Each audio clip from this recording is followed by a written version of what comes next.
So remember where we started. Jesus, the God who is love, come into the world as one of us to repair the world, to restore the world, to redeem the world, to resurrect the world, is teaching, is preaching, is healing, and is eating with tax collectors and sinners.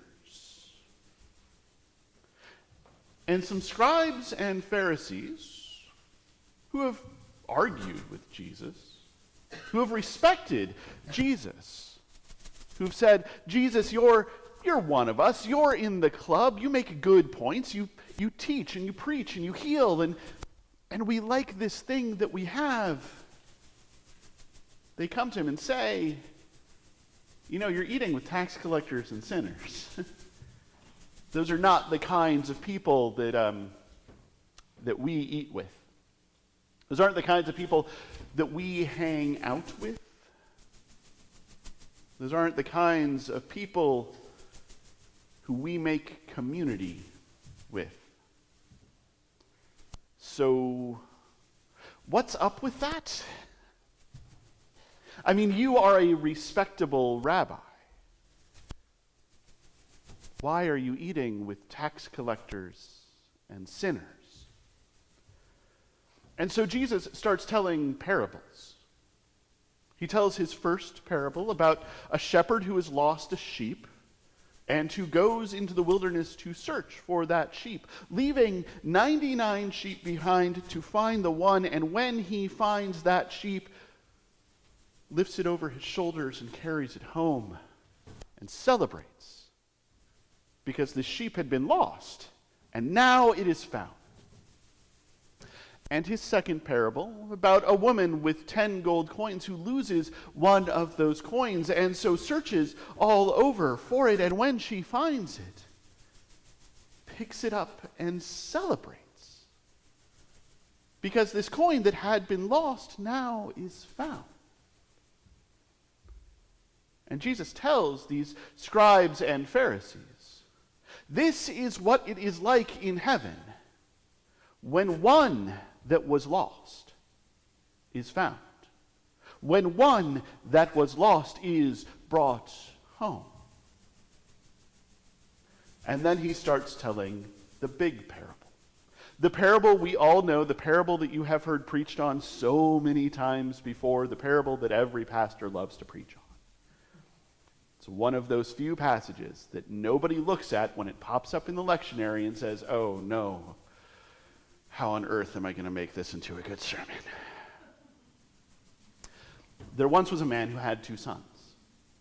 And the younger son went to his father and asked for what would be his inheritance. And so the father divided his estate between these 2 sons and gave the younger one what would be his, and the younger one took what would be his and went out into the world and spent it, frittered it away on wine and women, and ended up in a bad situation with no money and no friends and no hope, and had to come home and say, Dad, I kind of messed up.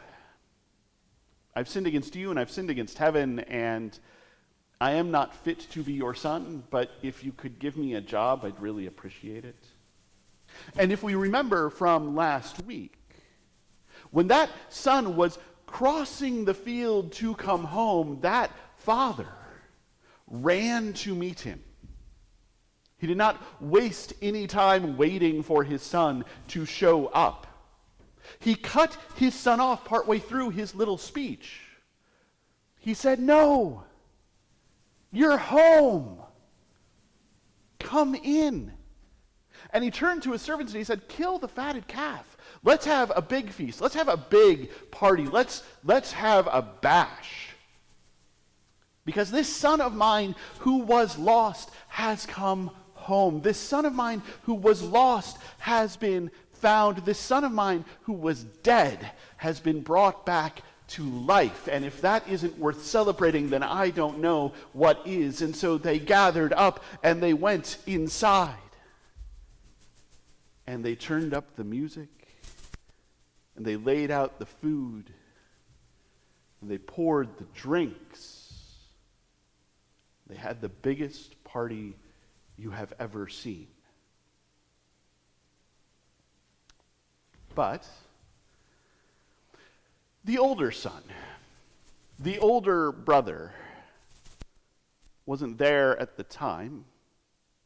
He was out doing the stuff that he was supposed to do, finishing his chores. There were sheep after all, and cattle after all, and fields after all. Work had to be done, so he was doing it. And when he comes back to the house, he sees the lights and he hears the music, and he asks someone, "What is going on?" And that someone says, "Well, your brother came home, and your dad is really excited. And so they're having a party. They killed the fatted calf. They opened the good wine. This is the biggest party you've ever seen." And this older brother is angry. And he crosses his arms and he stands there, pouting, until his dad comes out and says, "Son, why are you angry? This is, believe it or not, a good day." And this older son, this older brother says, "I don't understand how you could celebrate him. I mean, don't get me wrong, glad he's home. That's good, but you've never given me anything. I mean, I've been here the whole time. I've done everything that you have asked of me. I've done more than everything that you have asked of me. I have done all the things that I'm supposed to do. I've done none of the things that I'm not supposed to do. I have honored you. And I've never even gotten like a goat. I've never gotten the chance to have a party with my friends, like have a sleepover. So I don't get it. I don't understand why I get nothing and he gets a party." And I say this as a younger brother. While older brothers are the worst, he has a point. It's not a point that I like. It's not a point that I champion, but he has a point that I get. I understand what it is like to sit there and say, "I have played by the rules. I have done all the stuff. I have worked hard. I have come in early. I have stayed late. I have put everything into this. And yet he is getting noticed.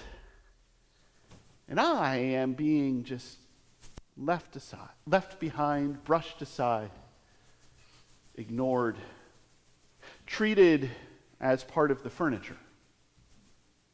The one who will just do all of the things that need doing." It's hard. And I think we all know what that is. And there are times maybe when we are a little bit justified in that. There are times when I can understand it. There are times when I can get it, and there are times when I can say, "Yeah, I know how that feels, and it is terrible." There are times when it is not justified. When it blows up and gets too big. When it becomes, "I've been playing by the rules. I don't understand why those people who are less fortunate are getting anything. Shouldn't they have to work like I have worked? Shouldn't they have to do all of the stuff that I have done, even if I haven't really done all of the stuff, even if I am relying on some privilege that I enjoy?" Or, "My folks came here by the rules, even though the rules at the time were show up and give your name." Why did those people get to come in a different way? Can't they do it the right way, even though there is no right way anymore? This is to say, there are times when our feelings make sense, and there are times when we are doing nothing but gatekeeping for the sake of gatekeeping. When we are saying, I did what I was supposed to do, they did not do what I think they were supposed to do, how can you give them anything? I should get it. I should have it all. You should kill the fatted calf for me. You should throw the party for me. I have been here the whole time. And I'm glad that he's home. But probably you should recognize that he is not fit to be called your son. And the most you should do is offer him a job, preferably a gross one. Something to show him that he was lost. Something to show him that he was dead. Something that will remind him of that every day from here on out, so that he never thinks that he's as good as me.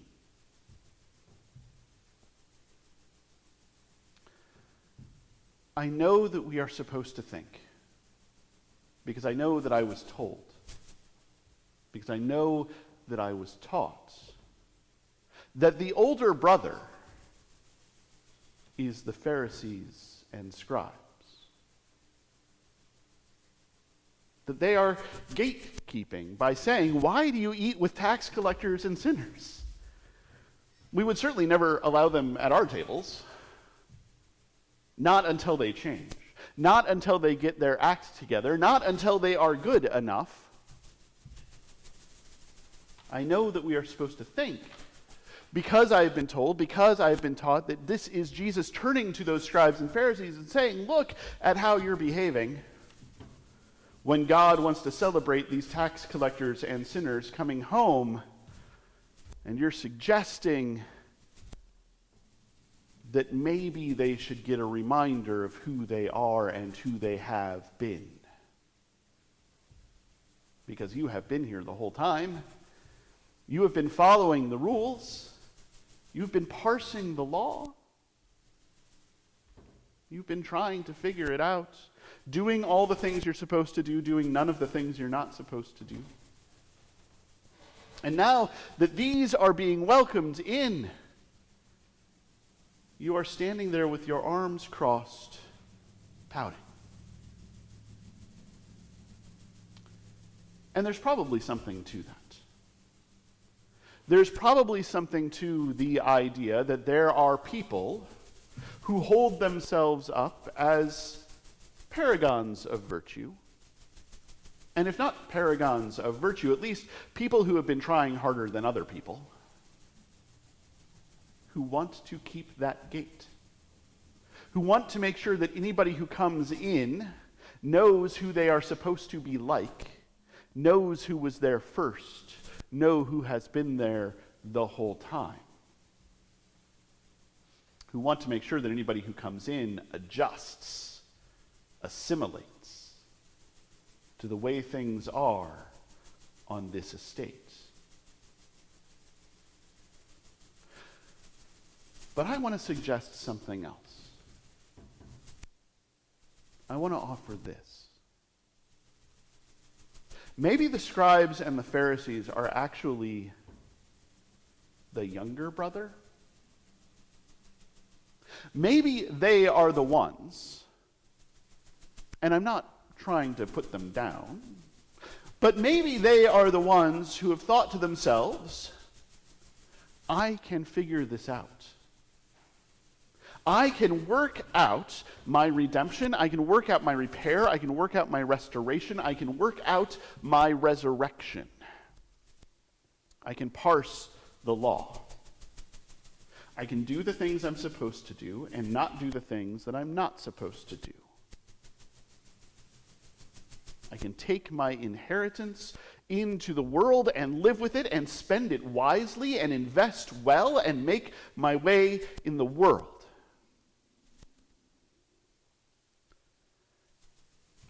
And they are finding